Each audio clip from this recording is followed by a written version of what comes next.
एक हमारे बड़े करीबी दोस्त हैं, वो बुजुर्ग हैं, थोड़े दोस्ती है मेरी उनसे। उनकी मां मर गई तो रोते थे। बच्चों ने फोन किया, आप समझा दीजिए, आपको बड़ा मानते हैं। मैंने कहा भाईजान क्यों रोते हैं? लगे मैं सैयद साहब अब बड़ा हो गया। पहले घर में आता था तो एक आवाज आती थी, ए इधर आओ बेटा, आ गए। अब बस अब्बू कहने वाले हैं, अब दादा कहने वाले हैं, अगर वो बेटा कहने वाली चली गई। दुनिया में सब चीज मिल जाएगी। एक सियाबी हुजूर की बारगाह में आता है, कहने लगा हुजूर मेरा बाप मेरी कमाई में से मेरे बगैर मर्जी के खर्च करता है, वो कौन होता है? आप इसका फैसला कीजिए। फरमाया ठीक है, इसके बाप को बुलाओ। सियाबी गए, कहने लगे हुजूर तुझे बुला रहे हैं। कहने लगे क्या हुआ? तेरे बेटे ने शिकायत की है कि तू उसके पैसे बगैर उसकी मर्जी के खर्च कर देता है। तो उसने अपने दिल में शेर कहने शुरू कर दिए। नहीं, जब कोई दर्द होता है ना तो अरबी लोग शेर कहते थे, उसने शेर कहने शुरू कर दिए अरबी में, पट पट पट पट शेर कहता चला जा रहा है। और याद रखें, दर्द में ही शायरी होती है। जिनके सीनों में दर्द नहीं होता वो अच्छे शायर नहीं हो सकते। हाँ, आशिकी चाहिए शायरी के लिए। उसने दर्द अपना कहना शुरू कर दिया। अच्छा, वो किसी से शेयर नहीं कर रहा है, अंदर अंदर शेर कह रहा है, रख रहा है, अंदर अंदर शेर कह रहा है, रख रहा है। पूरा एक 8-9 मिसरे कहे अरबी में, और वो हुजूर की बारगाह में पहुंचा। कमाल की बात यह है कि उससे पहले जिब्रील आ गए, कहा हुजूर इस बाप की बेटे की बात बाद में सुनी जाएगी। अल्लाह फरमाता है पहले वो शेर सुन लीजिए जो इसने अपने घर से आपके घर तक गए। हुजूर ने फरमाया क्या आपने कोई शेर कहे? तो बूढ़ा बोला ये तो मेरा अल्लाह के अलावा कोई नहीं जानता। फरमाया अल्लाह ने मुझे बताया है। तो हुजूर ने फरमाया बताना कौन से शेर कहे? कहा हुजूर रहने दीजिए, नहीं बता। आला ने लिखा है जब उसने अपने शेर कहने शुरू किए ना तो मदीने की दीवारों से आंसू निकलने लगे। हुजूर ने फरमाया बताना क्या शेर कह के? उसने पहला शेर जो कहा उसका मफहूम ये था, या रसूलल्लाह मैंने पहले ये शेर कहा था कि मेरे बेटे आज तू मुझे आंखें दिखाता है, मगर मैंने तेरे लिए अपनी जवानी को बर्बाद करके और अपनी जवानी में आग लगा के तेरी जवानी में उजाला किया। मैंने परदेस काटे, मैंने कितनों की गालियां सुनी, कैसी कैसी जगह मजदूरियां की। मैं रात को आता था तो छुप के तुझे देखता था, तू सो जाता था देर रात तक, तो मैं तुझे उठाता नहीं था मगर प्यार कर लेता था मेरे लाल। जब तू रात को बीमार होता था तो तेरी मां का और मेरा दिल धक धक धड़कता था कि हमारे बेटे को कुछ होना चाहिए, ये मन ना चाहे। तो सुबह लेके भागते थे, रातों को भागते थे। मैं ऐसा लगा तुझ में कि मैंने अपने जज्बात खत्ल कर दिए, जज्बात अपने बच्चों का सोचा, मैंने अपनी खुशियां कुर्बान कर दी। मैं दौड़ता रहा, दौड़ता रहा, और मैंने ये नहीं सोचा कि मैं क्या कर रहा हूं। तू जवान हो गया, मैं बूढ़ा हो गया, मैं बिल्कुल जो है वो मैं पेड़ की तरह मुरझा गया, तू तने की तरह खड़ा हो गया। मगर जब तू बड़ा हुआ ना बेटे, तो मेरे दिल में ख्याल था तू मेरी बुढ़ापे की लाठी बनेगा, मगर तूने मुझे बहुत बुरा सबक, तूने मुझे बहुत बुरा अजर दिया। आज तू मुझे गुलामों की तरह बुलाता है। या रसूलल्लाह मेरा दिल फटने को आता है इसकी ये बात सुन करके। या रसूलल्लाह मैं आपसे पूछता हूँ, मैं इसका बाप हूँ, पूरी जवानी लगा के इसके साथ ये किया है, तो क्या मैं इसके माल का मालिक नहीं? मेरे नबी पाक ने उसका गिरबान पकड़ लिया उसके बेटे का और फरमाया तू मुझसे ये पूछने आया ना कि तेरे बाप का हक है नहीं? तेरी जान तेरा माल, इतना तू हकदार नहीं अपनी जान माल पर जितना तेरा बाप हकदार है। तेरा बाप हकदार है। ये बाप चला जाएगा ना तो कल देखना कोई फिर मिलेगा नहीं। ये दूसरा दुनिया में कोई बाप दूसरा नहीं मिलता बाप के होते हो। जी हमने तो इसका एहसास किया है। मैंने आज से 22 साल पहले मेरे वालिद का विसाल हुआ और मैं ये सोचता हूँ कि बताएं, सब जगह तकरीरें होती हैं और सब लोग सुनते हैं, काश कि वो भी एक तकरीर सुन लेते मेरे वालिद, तो तो कम से कम उनके दिल को सुकून हो जाता। अजय मुझे बताएं, एक माली ने पेड़ को लगाया है, मौसमों से बचाया है, और पेड़ जब बड़ा हो गया और जब वो फल देने लगा ना, तो फिर माली चला गया।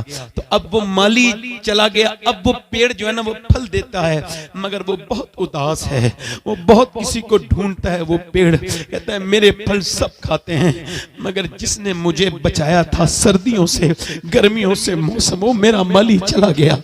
अब पेड़ फल भी देता है तो वो उदास रहता है, उसको वो सब अच्छा नहीं लगता। वो कहता है भाई वो भी तो एक बार फल खा लेता, जिसने ये इसकी नींव रखी थी। बाप बाप होता है, एक बार चला जाए तो दूसरी मर्तबा दूसरा कोई नहीं मिलेगा।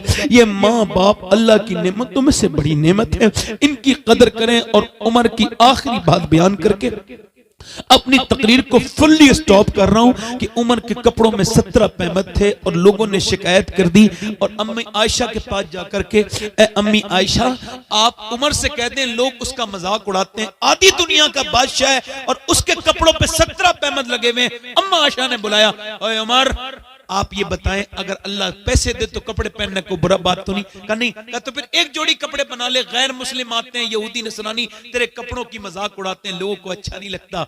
अम्मी आयशा से कहने लगे उसका नाम बताएं जो आपके पास आया था, उससे पूछूंगा मेरी जाती जिंदगी में उसने दखल क्यों दी, क्यों मेरे दिल को दुखाया। और आप ना कहें मेरी माँ, आप जो कहेंगी उमर वो पहन लेगा, मगर ये कपड़े ना उतरवाएं। कहा क्यों? कहा ना ना ये कपड़े ना उतरवाएं। कहा क्यों ना उतरवाऊं? कहा बस ये कपड़े पैमत वाले पहने रहने दे, ये कपड़े जब पहनता हूं तो मुझे अपने दोस्त अबू बकर याद आते हैं, मुझे अपने सरकार याद आते हैं, मैं अपने नबी को अभी भूला नहीं। पहले बता हफ्सा, उनकी बेटी थी, हुजूर की बीबी थी, उनसे कहने लगे अपनी बेटी से बता हफ्सा तू बता, कभी नबी गर्म बिस्तर पे सोए हैं? कहा नहीं। कभी नबी 2 सालन खाए हैं? का नहीं। का उमर ने भी कभी नहीं खाए, कभी उमर भी नहीं सोया। मुझे हुजूर आज भी याद है, कहते हैं उमर मैंने हुजूर को गुठलियां चूस के पानी पीते हुए देखा है। अम्मा आयशा फरमाती जब बहुत ज्यादा भूख बढ़ती थी ना, तो पेट से पत्थर जब आता था बनने के लिए, हुजूर जब पेट पे पत्थर बांधते थे ना, तो जरा इस संजीदा बात को सुन लेना, जब पत्थर बांधते थे ना तो ऐसे हाथ उठा लेते थे और कहते थे अल्लाह मेरी उम्मत कभी भूखी ना मरे, मेरी उम्मत कभी भूखी ना मरे।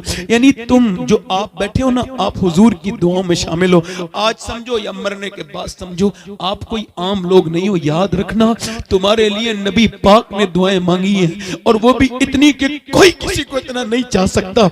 मेरे आलात फरमाते हैं कब्र में भी हुजूर उम्मत के लिए दुआएं कर रहे हैं, आज भी कब्र अनवर में। और जब उठेंगे तो हुजूर सर सजदे में रखेंगे, कयामत के दिन अर्ज करेंगे बेशक मुजदा शफात का सुनाते जाएंगे, आप रोते जाएंगे, हमको हंसाते जाएंगे। जिसने पेट में पत्थर बांधे उसे उमर नहीं भूला, मगर तुम्हारी शादियों ने भुला दिया। तुम्हारी शादियों में नाच गाने डीजे, अपने नबी को भुलाना है। बोलो मेरे भाइयों, तुम्हारे घरों में बेपर्दगियां, तुम्हारी बहनें बेटी क्या, किस बात पे मैं गुफ्तगू करूं और किसको छोड़ दूं, क्या कहूं? बस यही कहूंगा कि हुजूर पर कम से कम 100 बार तो दुरूद पढ़ लिया करो, अपनी जिंदगी में लाओ।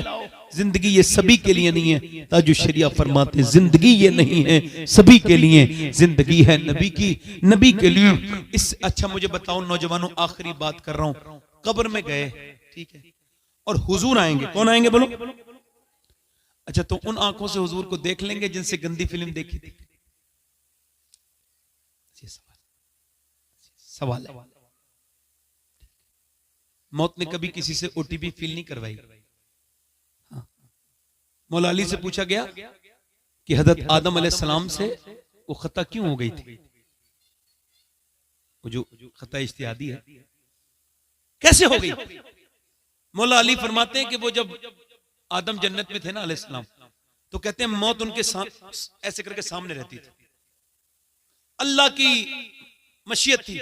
वो मौत एक दिन पीछे को चली गई पीट के, और जिंदगी की उम्मीद सामने आ गई और वो खता हो गई। यानी जिंदगी की उम्मीद गुनाह कराती है आदम की औलाद से। आज हाजी साहब का विसाल हुआ है, कल हम लोग मर जाएंगे। ज़ौक़ ने कहा था दुनिया ने किसका राहे फना में दिया है साथ, तुम भी चले चलो जब तक चली चले। मैंने 17 साल के लड़के को जब अपने हाथों से दफन किया था ना, तो गुस्ल भी दे रहा था मैं, तो उसके जो सर था उसमें मेरी उंगली चली गई और वो पोस्टमार्टम हो गया था। तो वो उसमें मेरी उंगली में खून निकल गया, मैं रोने लगा। एक साहब बोले सैयद साहब क्या तकलीफ हो रही है? मैं कहा नहीं, पोस्टमार्टम जो क्या है। और मैं मुनाफिक नहीं, मुसलमानों इत्तेफाक ही है। हुजूर फरमाते हैं कि जब मुसलमान जब हाथ पकड़ता है ना गस्साल मुर्दे का, कहता जरा नरमी कर, जरा आराम से, तेरे उठाने से बड़ी तकलीफ होती है। नहीं, वो कपड़े उतारता है उसको तकलीफ होती है, और वो जो पूरी जिस्म उतार देता है, फाड़ के फेंक देता है शराब पी के, उस वक्त कितनी तकलीफ होती होगी। जब वो मुर्दा घर में जब वो चीरते हैं पोस्टमार्टम वाले, किसी पोस्टमार्टम जिनके हुए उन्हें पता नहीं था हम मरेंगे तो पोस्टमार्टम होगा, अगर सोचे तो ऊपर से लेकर। मैंने एक पोस्टमार्टम देखा था, तब से अब तक कोई मुझे ज्यादा दिलचस्पी रही नहीं चीजों में, और बहुत ज्यादा मैं सब कुछ समझता कुछ नहीं। यहां से फाड़ दिया, सूजे से सिया है, अल्लाह की बारगाह में दुआ है, ऐ अल्लाह दिन रात सफर में रहता हूं, बस पोस्टमार्टम वाली मौत से बचा ले, बचा ले। मौत सख्त है, मौत बहुत सख्त है, देगों में उबालने से भी ज्यादा सख्त है। अपने रब से तौबा कर लो। मौला अली ने कब्रिस्तान के बराबर में घर बनाया था। कहते हैं कि मुर्दों के पास बैठता हूं तो अल्लाह की याद दिलाते हैं, दुनिया वालों की तरह नहीं है जो गीबत की महफिलें कर्म करें। मुर्दों के पास बैठो, जिंदा हो जाओगे भाई, तौबा कर लो। नौजवानों, एक आखिरी रिवायत यह है कि किफल नाम का लड़का था, हर रात नई लड़की के साथ बदकारी करता था। और बदकारी एक ऐसी चीज है, ये मुकाफाती अमल है, जो करता है उसके तरफ पलटती है ये बदकारी। और हुजूर फरमाते हैं जिसने गैर औरत को हाथ लगाया है, उसने ऐसा किया जैसे जहन्नम के अंगारे को हाथ लगा दिया। फरमाते हैं हुजूर, सूअर से जिस्म का लगना इतना बुरा नहीं जितना गैर औरत से जिस्म का लगना बुरा है। एक हदीस फरमाते हैं, हदीस कुदसी, अल्लाह फरमाता है महबूब, मैं अगर जानी को माफ भी कर दूं ना और जन्नत भी दे दूं तो जन्नत में अपना दीदार नहीं करूंगा। यानी जो जिना करेगा उसे अल्लाह अपना दीदार नहीं करेगा, इतना नाराज है। कितनी बेहयाई है ये। हुजूर फरमाते किफल नाम का लड़का रोज नई लड़की बुलाता था। एक रात एक लड़की आई तो रोने लगी, ये बिस्तर पे बैठी, इसने उसके हाथ लगाना चाहा तो वो कांप गई। मैंने कहा मेरी रात खराब कर रही है, पैसे नहीं मिले तुझे? कहा पैसे तो मिले हैं मगर सब कुछ पैसे नहीं होते, तू क्या जाने, मेरा बाप मर गया, बहन भाई भूखे हैं और उनकी भूख की वजह से जिस्म बेचने आई हूं। कहा फिर डर किससे रही? अल्लाह से, मेरा मालिक मुझे माफ कर दे। और फिर वो फूट के रोई, मालिक देख तू गवाह रहना, आज गुनाह भी कर रही हूं तो मजबूरी में, छोटे छोटे बहन भाई भूखे, मुझे माफ कर देना। हुजूर फरमाते हैं ऐसी फूट के रोई, उसके आंसुओं से दिल उसका धुल गया किफल का। वो रोया और बोला जा, मैंने तुझे अपनी बहन बनाया, ये पैसे ले जा, तूने मेरी आंख खोल दी।